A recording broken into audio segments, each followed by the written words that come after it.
crisis del 94, que si recuerdan este es el año en que entra en vigor el Telecán. Vamos a ver por qué se dio esta crisis, qué repercusiones tuvo a futuro, cómo inició y pues qué instituciones se crearon a partir de ella. Pero antes les voy a decir el trabajo de hoy. El trabajo de hoy es muy sencillo. Su trabajo de hoy o su tarea de hoy va a ser tomar notas. Así de simple. Va a ser tomar notas. En todas las diapositivas no hay ni una sola palabra. No puse nada, no puse puntos, no se los separé, no le subrayé nada. No hay nada de eso. ¿Por qué? Porque ese va a ser su trabajo de ustedes el día de hoy. Su trabajo de hoy va a ser literalmente tomar su cuaderno e ir anotando los puntos más importantes que se mencionen. Y ya simplemente después le toman una foto a su cuaderno y me la envían para asegurarme yo de que sí, efectivamente tomaron notas. Y pues para tomar notas van a tener que prestar mucha atención o estar repitiendo partes del video. Así que ya con eso van a ir aprendiendo un poquito, ¿no? Se lo digo desde un inicio por si ya quieren ir pues preparando sus cositas y pausar el video e ir por su lápiz, por su cuaderno y ya tener todo listo, ¿no? Muy bien, comencemos con el tema de la crisis de 1994. Como lo vimos ayer, como lo mencioné hace ratito, en este año entra en vigor lo que es el Telecán. Entonces hubo muchas empresas y muchos empresarios que vinieron a México a poner pues, sus negocios, a intentar vender sus productos. Esto hizo que en México entrara mucho dinero y mucha gente pues que quería venir a hacer negocios, ¿no? Este pues en un principio era el plan que tenía pues el gobierno mexicano. Sin embargo, algo que no tenían previsto es que iba a ser tanta gente. O sea, ellos planeaban que iba a venir gente, que iban a venir empresas, sí. Nunca se imaginaron que iban a ser tantas y tantas. Que esto pues se puede traducir como algo muy bueno, ¿no? Entre más empresas haya, pues va a haber más trabajo y más dinero. Y eso fue cierto. Hubo mucho dinero, pero en empresas privadas, que recuerden que las empresas privadas son pues empresas que le pertenecen a una persona o a un grupo de personas. Este grupo de personas pues tiene que pagar impuestos. Sin embargo, como eran tantas y tantas personas que habían llegado pues a México en esta situación con la, con la entrada de vigor del Telecán, México no está preparado con personal para cobrar impuestos. O sea, antes se cobran impuestos, pero un sector muy pequeño porque no había tantos y tantos negocios y los que habían, recuerdan que habían salido junto con el ICI, que el ICI pues gran parte era tener un control de los impuestos y cobrar muy pocos impuestos. Sin embargo, había tantas y tantas que México no estaba preparado. Entonces, aquí un punto que tener mucho en cuenta es que estamos hablando de 1994. No era como ahorita que tenemos las computadoras. Si tú quieres saber cuánto debe una persona, escribes su nombre, Francisco Álvarez, enter, y ya te sale cuánto gastó, qué compró, su tarjeta de crédito que compró, qué gastos hubo, de cuánto, todo eso. Antes, no, antes era todo con papel. Si querías saber cuánto había gastado tal empresa, tenías que ir a todos los bancos en los que tenía esta empresa tenía cuentas. Entonces, en el banco tenían que ir a un almacén, a una bodega llena de cajas y cajas y cajas y cajas. Y entonces buscaban, sacaban un montón de carpetas con papeles, papeles y papeles en los que estaba escrito pues cuánto había gastado, todo eso. Y pues los tenían que revisar uno por uno. Entonces para una sola empresa o una sola persona que sería como un empresario, se gastaba muchas horas, muchas horas. No era como ahorita que, como les digo, pones un nombre y en menos de 30 segundos ya tienes toda la información. Entonces, eh, aquí en 1994 para revisar a todas las empresas hacía falta mucho tiempo y muchas personas, algo que en México no estaba preparado. Entonces se empezó a hacer, las empresas empezaron a hacer algo que se llama evitar impuestos, que es evitar pagar al gobierno. ¿Por qué? Porque el gobierno no podía saber si cuánto le debías. Vamos a poner la empresa X, ¿no? La empresa X gana tantos millones de pesos, entonces recuerden que de esos millones de pesos que gana en territorio mexicano, tiene que pagar los impuestos, que son un porcentaje. Pero como el gobierno no tenía, no sabía cuánto había ganado esa empresa, pues no sabía cuánto cobrarle, no sabía cuánto decirle, oye, me debes tanto. Entonces la empresa le decía, ay, pues me fue bien mal, pues fíjate que te voy a dar solo 1,000 pesitos, cuando en realidad tenía que pagarle 1,000,000, ¿no? Entonces, pues México, el gobierno no tenía como decirle, oye, es que me sigues debiendo. Pero la empresa decía, a ver, compruébalo. Y pues México no tenía cómo comprobárselo. Entonces, pues ahí hubo muy poquita entrada de dinero para el gobierno. O sea, las empresas ganaban miles y miles de millones todos los días. Los empresarios se hicieron muy ricos, se hicieron millonarios, pero el gobierno no recibía dinero de eso. Entonces hay que pensar, México sí tenía mucho dinero, pero está en manos de empresarios, de gente que se está haciendo rica y el gobierno no está recibiendo dinero. ¿Eso cómo afecta a las personas como nosotros o a las personas comunes? Nos afecta en que si el gobierno no tiene dinero, entonces el gobierno no tiene cómo pagarle a los policías, no tiene cómo pagarle a los maestros, no tiene cómo pagarle al seguro social, no tiene cómo pagar los subsidios. Por ejemplo, aquí en Mexicali tenemos el subsidio de la electricidad que nos permite tener la refri prendida gran parte del día. Si no, nos vendrían miles y miles de pesos de pura electricidad. Todo eso los paga el gobierno. También la recolección de basura la paga el gobierno. Con los, ya mencioné a los maestros, a los policías. eh, la reparación de las calles también es pagada por el gobierno. Bueno, muchas cosas son pagadas por el gobierno y esto se paga a través de los impuestos. Y como les digo, estas personas están haciendo ricas pero no están pagando impuestos. O sea, el gobierno no tiene dinero para hacer nada de esto. Entonces, ¿qué decía el gobierno? Pues si no tiene dinero para contratar más policías, pues incluso recortaba personal. O sea, si antes había 100 policías en un pueblo, pues ahora en este pueblo solo van a haber 80, ¿no? ¿Por qué? Porque no hay dinero para pagarle a esos 20 más. Entonces, pues como tantas empresas y tantos empresarios están evitando pagar impuestos, México entró en una crisis, que fue pues, de hecho, esta crisis de 1994.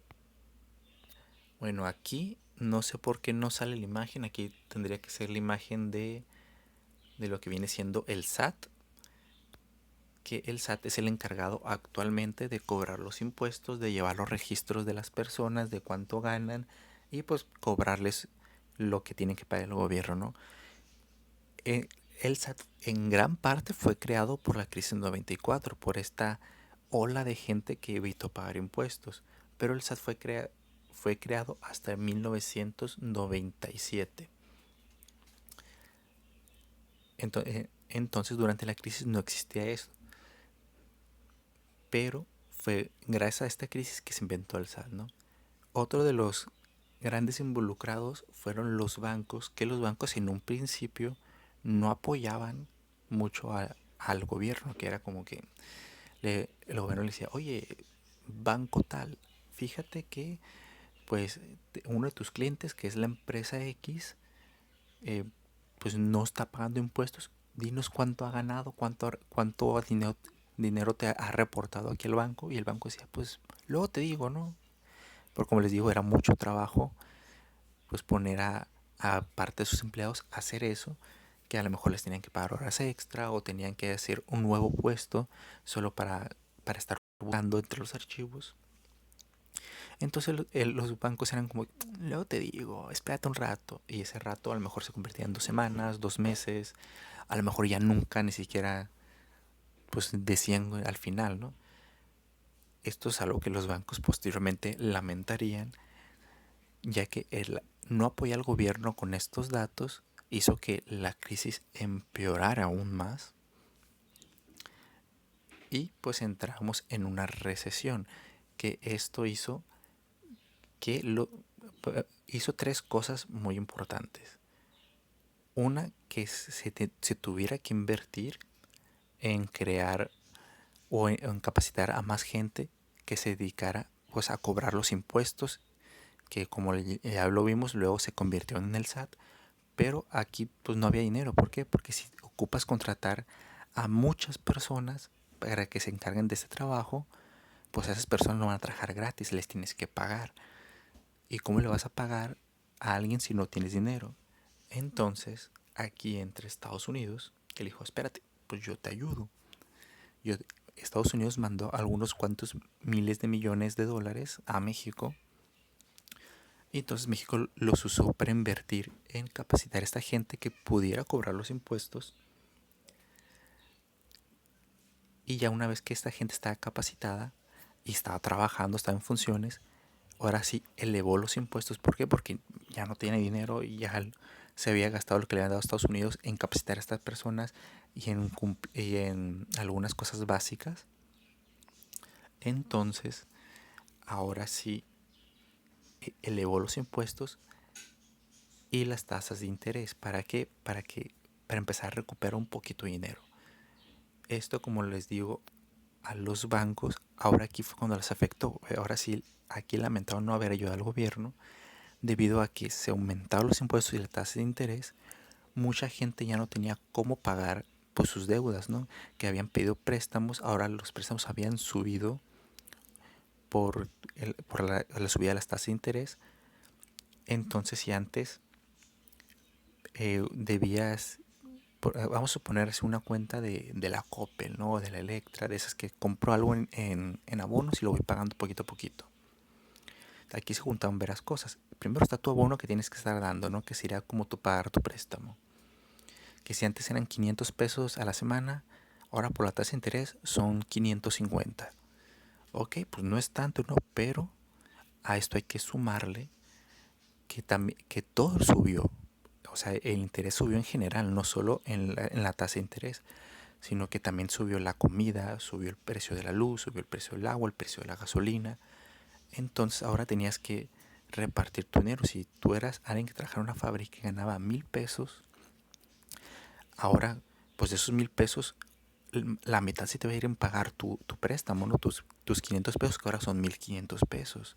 Si ahora, si antes con 300 pesos de comida comprabas 10 objetos, 10 cosas, dígase leche, huevos, enlatados, etcétera, etcétera, comprabas 10, ahora como subieron de precio, ahora solo puedes comprar 8, o sea, era menos comida.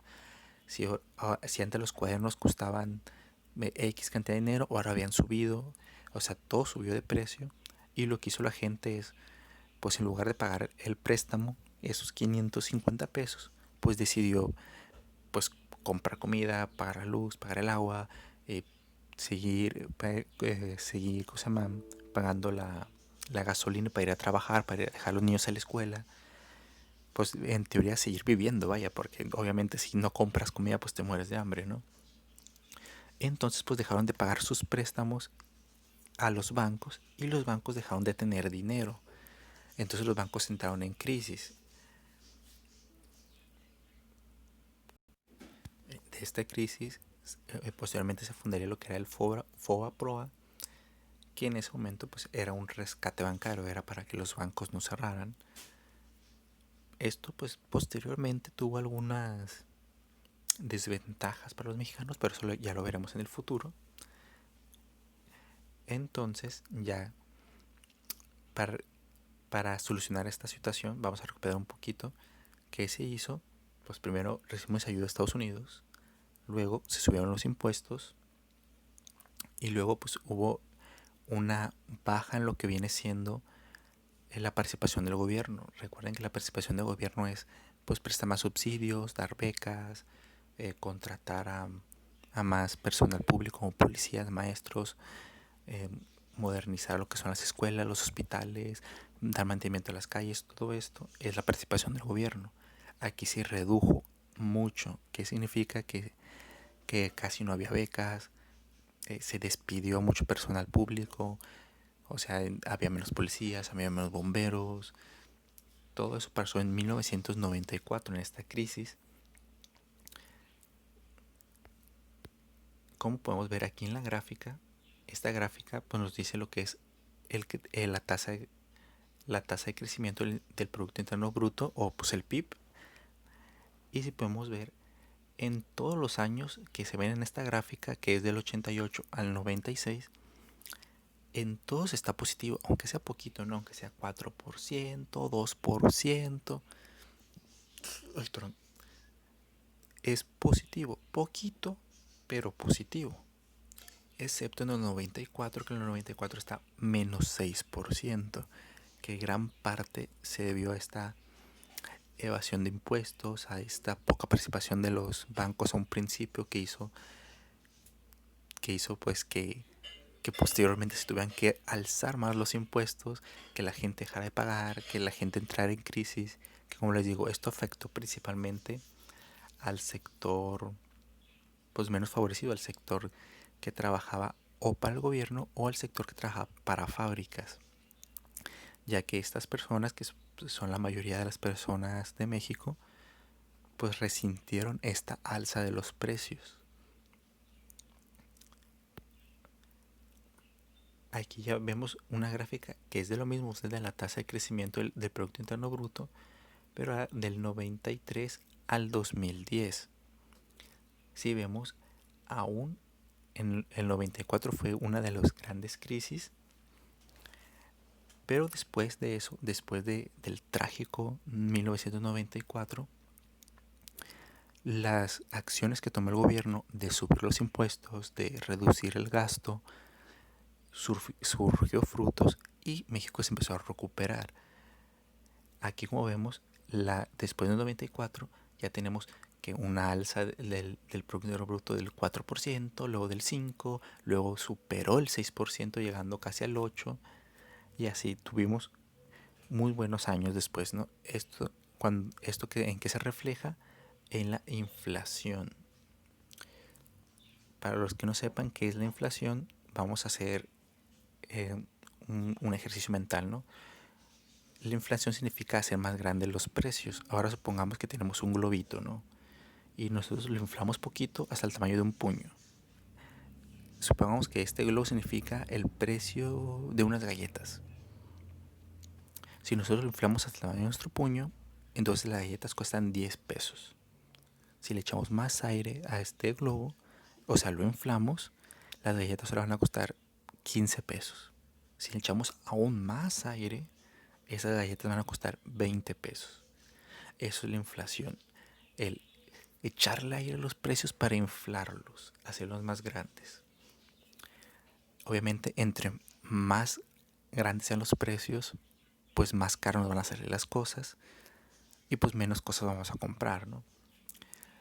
Como les digo, esto afectó principalmente a las personas pues que trabajan en fábricas, que trabajaban para el gobierno. Y aquí, como vemos, en el 94 es cuando tenemos esta super mega inflación de los precios que llegó hasta más del 50%. ¿A qué me refiero? Que si algo costaba pesos, ahora cuesta 15. Que si la soda costaba 30 pesos, ahora cuesta 45. Que si algo me costaba 100 pesos, ahora me cuesta 150. O sea, entre más cara era la cosa originalmente, más subía el precio. Esto pues hizo estragos en la economía mexicana, como les digo, pero si nos regresamos a la tasa del crecimiento bruto, ya vemos que esta alza de los precios, esta inflación, se fue recuperando. Al recuperarse el gobierno pudo bajar los impuestos un poco, controlar los gastos de las empresas. Entonces, la inflación de los siguientes años poco a poco fue reduciéndose. Esto fue muy bueno porque, aunque podemos ver que hubo otras crisis como la de 2010, la del 2000 y la de 2008, que fueron crisis que afectaron mucho a la economía mexicana. Incluso la del 2008 fue muy grave, pero aunque estas crisis fueron muy graves, si nos vamos a las tasas de inflación, no subieron, de hecho se mantuvieron. ¿Eso qué significa? Que el gobierno resintió mucho esas crisis, pero que el pueblo casi no lo sintió. O sea, sí hubo pequeñas alzas de los precios, pero no tan grandes como en aquellos tiempos. no del 50% que fue brutal, ¿no? Esta sería, en resumen, la crisis del 94 y su efecto, y pues cómo se lo solucionó, ¿no? Que pues hubo, recapitulando, pues ayudó a Estados Unidos, el gobierno redujo la participación, o sea que invirtió menos dinero en el mismo pueblo, y pues una alza de los impuestos, ¿no? Mañana vamos a seguir con el Telecan todavía. Recuerden, esto es parte del Telecan porque este fue el primer año del Telecan en México. Que vimos que el primer año fue medio malito, pero como vemos en las gráficas, tuvimos una alza positiva después. Entonces vamos a ver cómo ayudó el Telecan a México y por qué fue tan importante. Y pues todo esto, recuerden que pertenece al movimiento neoliberal o neoclásico, que es el mismo, que es el que estamos manejando desde el lunes, y vamos a seguir manejándolo mañana y la siguiente semana, porque son temas muy grandes, ¿no? Muy bien, los dejo porque el video ya duró mucho. Recuerden, tarea, ¿qué es la tarea? Tomar notas. No importa que sean poquitas, pero que sean de calidad, o sea, que resuman bien el tema. Muy bien, chicos, los dejo para que disfruten su día.